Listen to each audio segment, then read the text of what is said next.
Research and analysis wing के प्रमुख सामंत कुमार गोयल और फिर भारतीय सेना के प्रमुख जनरल मनोज मुकुंद नरवणे, ये दो बड़े भारतीय अधिकारी हाल ही में नेपाल का दौरा कर चुके हैं। भारत और नेपाल के बीच अप्रैल से अगस्त 2020 के बीच सीमा विवाद को लेकर काफी बयानबाजी हुई थी, जिसकी वजह से दोनों देशों में तनाव की स्थिति बनी रही। इसी दौरान नेपाल ने काला पानी, लिपु लेक और लिम्पियाधुरा क्षेत्र को अपने नक्शे में शामिल किया, जिससे दोनों देशों के बीच विवाद को और हवा मिली। लेकिन महीनों के तनाव, सीमा विवाद और बातचीत में आई कमी के बीच दो भारतीय सुरक्षा एजेंसियों के शीर्ष अधिकारियों ने नेपाल का दौरा किया, जिन्हें काफी अहम माना जा रहा है। कुछ लोग यह सोचने लगे हैं कि दोनों देश राजनीतिक संवाद की राह पर पटरी पर लौटने का माहौल बना रहे हैं। नेपाल के विदेश मंत्री प्रदीप ग्यावाली भी ये उम्मीद जता रहे हैं कि यहां से बातचीत आगे बढ़ेगी।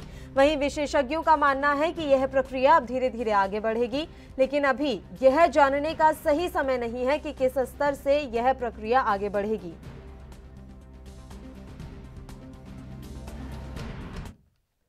और इस मसले पर चर्चा के लिए रक्षा विशेषज्ञ और अंतर्राष्ट्रीय मामलों की जानकारी रखने वाले अनिल गौड़ जी इस समय लाइव जुड़ चुके हैं। अनिल जी, सबसे पहले तो बहुत बहुत स्वागत है आपका एएनबी न्यूज पर। नमस्कार जी। अनिल जी, मैं आपसे सब समझना चाहूंगी। देखिए, दो बड़े अधिकारी रक्षा क्षेत्र से जुड़े हुए नेपाल का दौरा कर चुके हैं। इसके बाद अब किस स्थिति में है नेपाल और भारत के रिश्ते?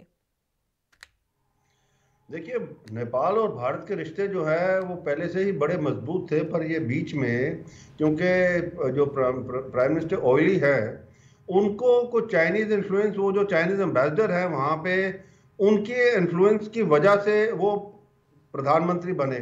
तो वो उनके जो अब जैसे अब प्रधानमंत्री बने तो उनके लिए उनकी बातों में आके उन्होंने कुछ कदम उठाए, जिस कदमों से उनकी अपनी पार्टी के अंदर, अपने देश के अंदर उनके खिलाफ बहुत रोष हुआ और उसके खिलाफ एक मुहिम चली कि उनको प्रधानमंत्रीशिप से हटाया जाए। फाइनली फिर इनके आपस में जो पार्टी में बैठ के बातचीत हुई, उसमें उन्होंने कहा कि देखिए, मैं प्रधानमंत्री से नहीं इस्तीफा दूंगा। तो पर यह हो गया तय कि भाई देखिए, भारत जो है हमारा बड़ा भाई है और भारत के साथ रिश्ते जो है हमें मजबूत बना के रखने हैं, हमें चाइना के बातों में नहीं आना है और इसलिए वो हमने रिश्ते वापस अपने मजबूत करने हैं। दूसरी बात क्या हुई है कि चीन जो है नेपाल के कुछ गांव जो हैं उसके नॉर्दर्न एरिया में, उनके ऊपर कब्जा करके बैठा हुआ है। तकरीबन 8-10 गांव हैं और तकरीबन कोई ये जैसे बताया जा रहा है कि तकरीबन ये 100 किलोमीटर का जो है क्षेत्र जो है उसके ऊपर उसने कब्जा कर लिया है। तो वो भी जो है चीन के खिलाफ बातें हुई हैं और वो दिखा रहा है, दर्शा रहा है नेपाल को कि भारत ही उसका सही मित्र है, भारत ही उसका बड़ा भाई है और भारत ही उसके काम आने वाला है, चीन नहीं आने वाला। चीन की अगर बातों में गए तो उनका वही हाल होगा जो बाकी देश हो रहे हैं, जो जिनको चीन पैसा दे रहा है और जिनको चीन मदद के लिए कहता है कि मैं डेवलपमेंट के लिए पैसा वगैरह दूंगा। तो इसीलिए अब भारत और के साथ वो नेपाल के रिश्ते वो उनको दोबारा कायम करने के लिए उन्होंने हमारे चीफ ऑफ स्टाफ को लाया, वहां पे बुलाया।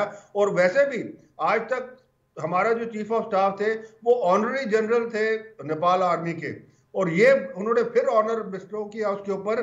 और उसके बाद अब जो है थोड़ा सा लगता है कि जो भारत और नेपाल के रिश्ते जो है फिर वापस ट्रैक पे आ गए हैं। बिल्कुल सर, इस सब के बीच में सैन्य कूटनीति की क्या कुछ भूमिका आप समझ रहे हैं? देखिए, जो सैनिक कूटनीति है हमारे तरफ से, अभी हमने नेपाल को जब अभी चीफ ऑफ स्टाफ गए हैं उन्होंने उनको 2 फील्ड हॉस्पिटल्स और बाकी सामान भी दिया है।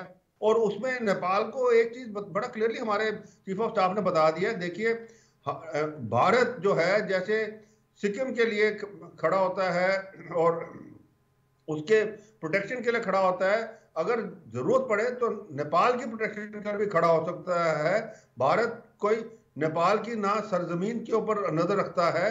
तो ये बातें जो हैं आपस में जो बात हुई। और दूसरा आप देखिए, गुरखा जो हैं नेपाल के, हमारे जो फौज के अंदर जो गुरखा बटालियंस हैं उसके अंदर नेपाल के ही सैनिक हैं। और जो नेपाल के जो लोग हैं जो बेसिकली सिटीजन ऑफ नेपाल हैं, पर वो जो नौकरी है जो हमारे फौज में करते हैं उनको एज इंडियन सिटीजन माना जाता है और उनको पूरी पेंशन वगैरह और सारी फैसिलिटीज देते हैं। तो वो एक बहुत बड़ा एक तबका है नेपाल के अंदर, और जिसके लिए जो, क्योंकि वो गरीब तबका होता है, वहां से जो लोग आते हैं, गांवों से आते हैं, तो भारत की नौकरी करने में, फौज की नौकरी करने में, वो अपने उधर जो है उनके उधर डेवलपमेंट वगैरह चलती है, उनका घर चलते हैं, तो वो एक बहुत बड़ी चीज है। तो उसके लिए भी जो हमारे चीफ ऑफ स्टाफ ने कहा कि देखिए, हम जो है आपके जो हमारे गुरखा रेजिमेंट्स के अंदर आपके जो निवासी हैं वो पूरे के पूरे सुरक्षित हैं, और वो हमारे साथ, हमें कोई ऐसी नीति में बदल नहीं कर रहे कि हम उनको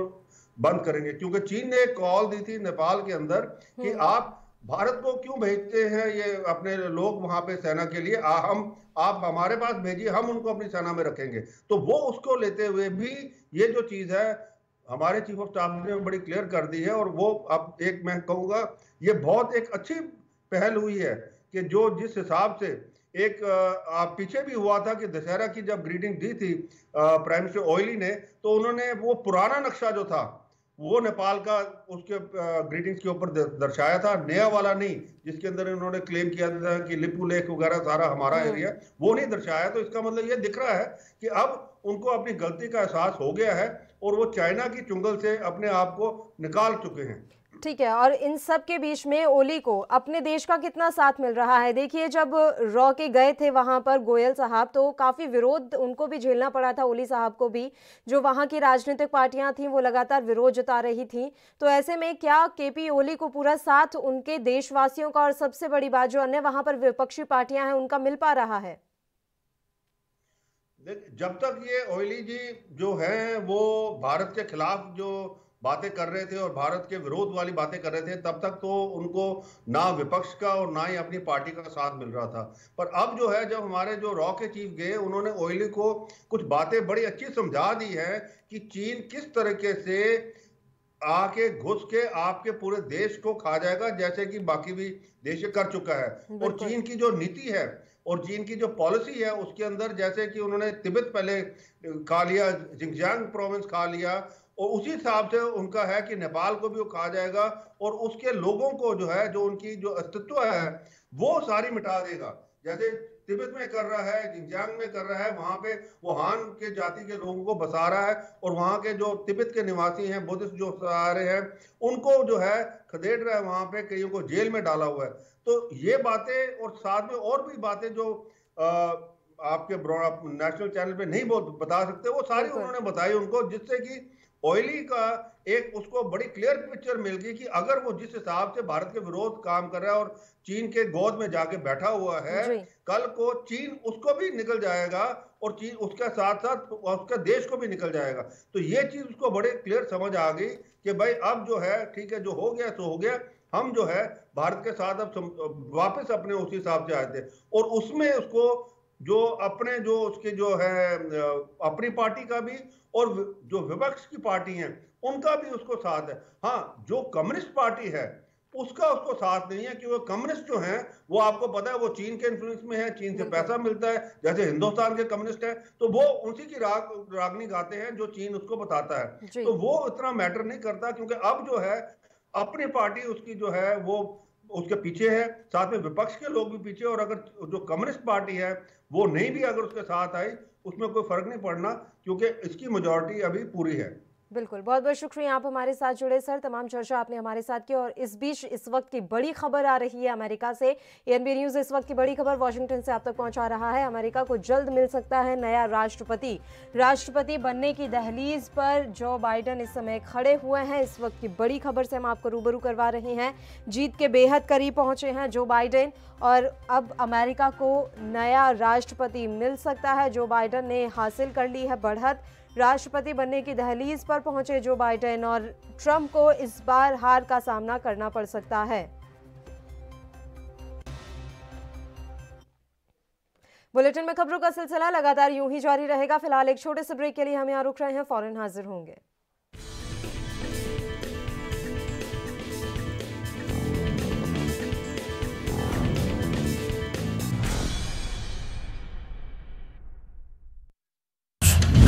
हम बनेंगे आपकी आवाज, सवालों की धार, खबरों की बौछार, सिर्फ मेरे साथ एएनबी न्यूज पर।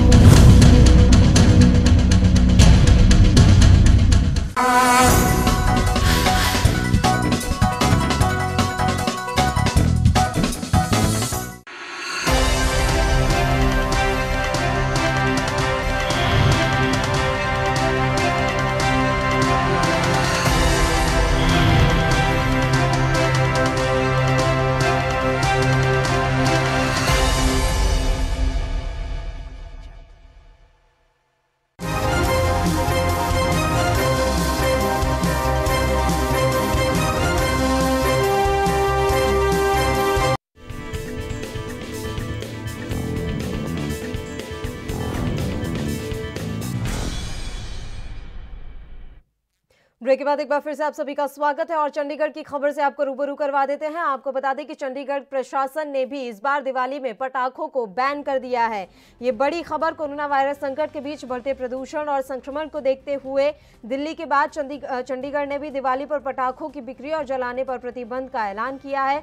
शुक्रवार को यूटी प्रशासन की डिजास्टर मैनेजमेंट अथॉरिटी ने एक आदेश जारी करते हुए डिजास्टर मैनेजमेंट एक्ट के तहत दुकानों पर पटाखों की बिक्री और इस्तेमाल पर पूर्ण पाबंदी लगाने का फैसला किया है। बता दें कि कोरोना महामारी को देखते हुए यूटी प्रशासन ने पटाखों पर रोक का निर्णय लिया है। इस सिलसिले में प्रशासन ने पटाखों की बिक्री के लिए जारी किए गए 96 लाइसेंस को भी रद्द करने का फैसला किया। प्रशासक वीपी सिंह बदनौर की मंजूरी के बाद प्रशासन ने डिजास्टर मैनेजमेंट एक्ट का हवाला देते हुए यह आदेश जारी किया है। आदेश का पालन सही से किया जा रहा है या नहीं, इसे देखने के लिए अलग अलग टीमों का गठन होगा। प्रशासन के आदेश का उल्लंघन करने और पटाखों की बिक्री और जलाने पर कानूनी कार्रवाई भी की जाएगी। इसी कड़ी में तीनों एसडीएम और डीएसपी की जॉइंट कमेटी गठित की जाएगी।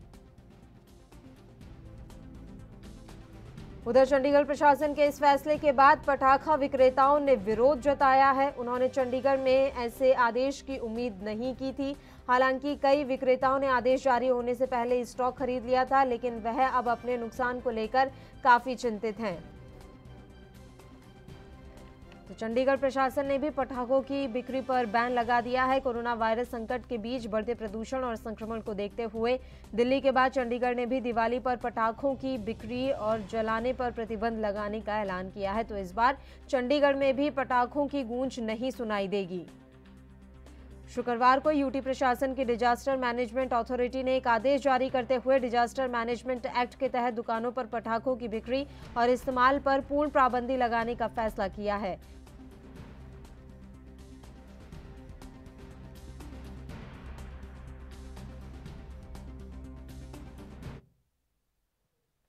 अगली खबर का रुख कर लेते हैं। दिवाली नजदीक है, ऐसे में पटाखे बनाने वालों और दुकानदारों ने स्टॉक बढ़ाना शुरू कर दिया है।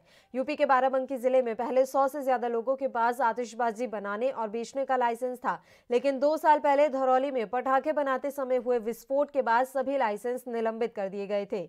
जांच पड़ताल के बाद 22 लाइसेंस का नवीनीकरण किया गया। इनमें 12 लोगों के पास बनाने बेचने दोनों, जबकि बाकी के पास सिर्फ बेचने का ही लाइसेंस है। लेकिन फिर भी जिले में पटाखों का गढ़ माने जाने वाले जैतपुर में कई स्थानों पर अभी भी आबादी के बीच चोरी छिपे पटाखे बनाए जा रहे हैं। और तो और इस गोरख धंधे में छोटे छोटे बच्चे भी शामिल हैं। ऐसे में अगर जरा सी चिंगारी लगी तो जनपद में एक और बड़ा हादसा हो सकता है।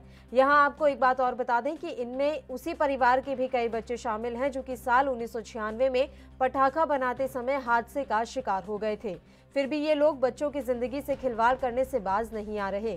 ऐसे में बड़ा सवाल पुलिस और प्रशासन पर भी खड़ा होता है कि क्या एक बार फिर किसी बड़े हादसे का इंतजार किया जा रहा है या फिर इस काम में भी सबकी साठगांठ है। कितने सालों से तैयारी कर रहे हैं और क्या खासियत आपके पटाखों में? तैयारी तो अब ये 10-15 दिन से शुरू हो रही है और काम ये मेरे के मतलब बहुत पुराना है। दादा के टाइम से लाइसेंस है।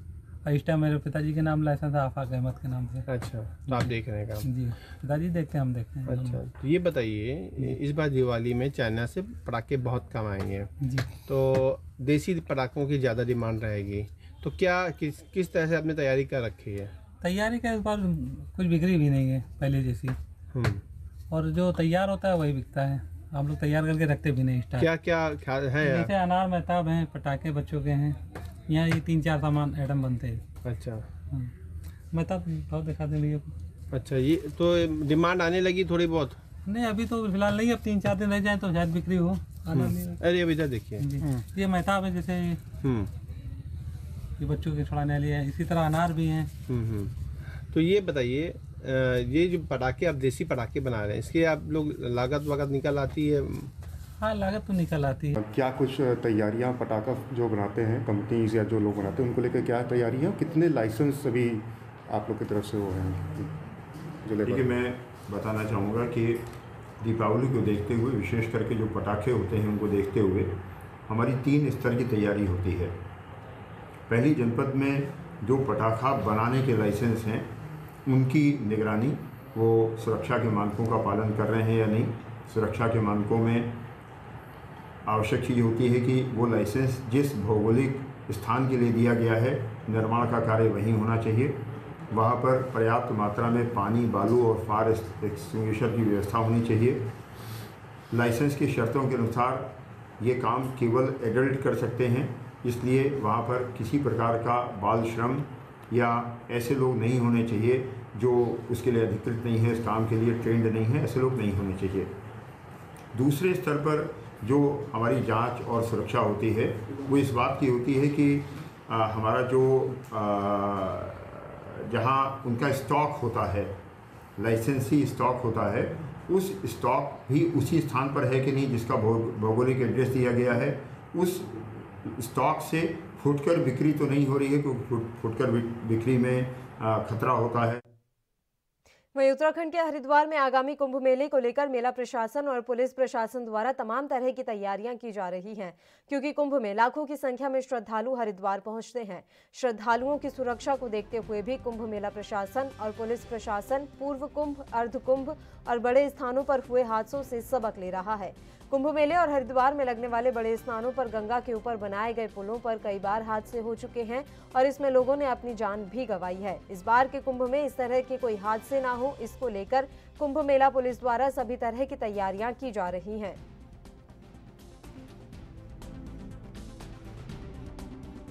के हिसाब से इन पुलों की कैपेसिटी कहीं ना कहीं बढ़ाने की आवश्यकता पड़ गई है। कहीं ना कहीं इनके अंदर साइडें जो इनकी कमज़ोर पड़ जाती है, जिसकी वजह से हादसे हो जाते हैं कभी कभी। तो इनको रिपेयरिंग का फंड भी एक आना चाहिए। और एक चीज़ मैं कहना चाहूँगा कि कभी भी कुंभ मेले के दौरान इतनी फंडिंग होती है, इतने बड़े बड़े ब्रिज बनाए जाते हैं, लेकिन एक फंड ऐसा होना चाहिए जिसमें हर साल रिपेयरिंग की व्यवस्था होनी चाहिए, जिसमें 11 साल बाद या 12 साल बाद जो भी व्यवस्था बनती है वो हर साल एक ऐसा फंड सरकार के पास होना चाहिए, ताकि जितनी भी व्यवस्था बनाई जाए उनके रिपेयरिंग का इंतजाम परमानेंट होना चाहिए। 96 में कांड हो गया था यहाँ पे गाँव घाट के पुल के ऊपर। सुबह सुबह वो हवाई चप्पल पहने हुए होते हैं, पीछे धक्का लगा, किसी का पैर में पैर फंसा और पता लगा वो मूवमेंट स्लो हो गया। स्लो होते होते पता लगा हादसे हो गया उसके अंदर, क्योंकि यात्री रुकता नहीं, एक दूसरे के ऊपर चढ़ता चला जाता है। इसी तरीके से अब आप दोबारा देखोगे तो 2010 में जो कुंभ मेले पे हुआ यहाँ पे ललतारा पुल के अंदर, और रेलिंग इतनी कमज़ोर थी, रेलिंग ही टूट गई वाली, जबकि उसके बगल में नया पुल बना हुआ था, सारी चीज़ व्यवस्था हो गई थी। लेकिन पुराने पुल को रिपेयरिंग कराने की बजाय नए पुल तो बना दिया गया, लेकिन पुराने पुल की व्यवस्था बहुत मजबूत होनी चाहिए थी। आने वाले समय में कम से कम पुराने पुलों की मरम्मत एक बार बहुत बड़े तरीके से होनी। पुराने हादसे हुए, उन हादसों की हम लोगों ने डिटेल में स्टडी की है और उन हादसों के कारणों को देखा गया है और कोशिश किया है कि जो पूर्व में अनुभव मिले, उस अनुभव के आधार पर जो भी कमियां रही हैं उन कमियों को दूर करने का प्रयास पूरा किया जा रहा है। और जितने भी हमारे यहाँ पर जो फील्ड के एक्सपीरियंस है और पुराने अनुभव से भी जो लोगों के फीडबैक आया, उसके लिहाज से भी हम लोगों ने एक पूरा सिस्टम बनाया है, जिसमें कि ट्रैफिक का, भीड़ का किस तरह से नियंत्रण या मैनेजमेंट होगा और किस तरह से डाइवर्जन रहेगा, इसको हम लोग ने एक फाइनल स्वरूप दे दिया है। इसमें हमने जितने भी ब्रिजेज हैं उनके भी, उस ब्रिज में अगर कोई पब्लिक को चाहे 1 वे या 2 वे करने में आगे उसमें क्या इम्पैक्ट आ सकता है, कैसे हमारे जो स्टैम्पेड प्रोन एरिया बन जाते हैं ब्रिज की वजह से, उनका पूरी तरह से आकलन किया गया। इस बार हमने हर ब्रिज की क्या क्षमता है, उसके 1 वे या 2 वे में क्या उसकी प्रॉब्लम आएगी, कहाँ पर दबाव रहेगा, इवन एक एक गार्ड की जो भीड़ को कैरी करने की क्षमता है उसका भी आकलन किया गया है और बहुत ही साइंटिफिक तरीके से और पूर्व जो हमारे प्रैक्टिकल अनुभव है।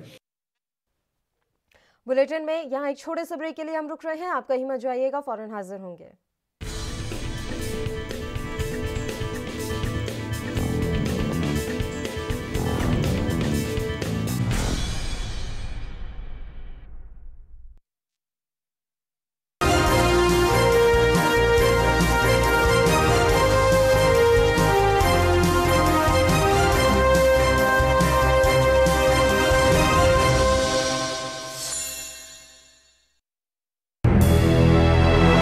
लखनऊ से लेकर चंडीगढ़ तक, मुंबई से लेकर रायपुर तक, क्या है राजनीति की हलचल, क्या है समाज।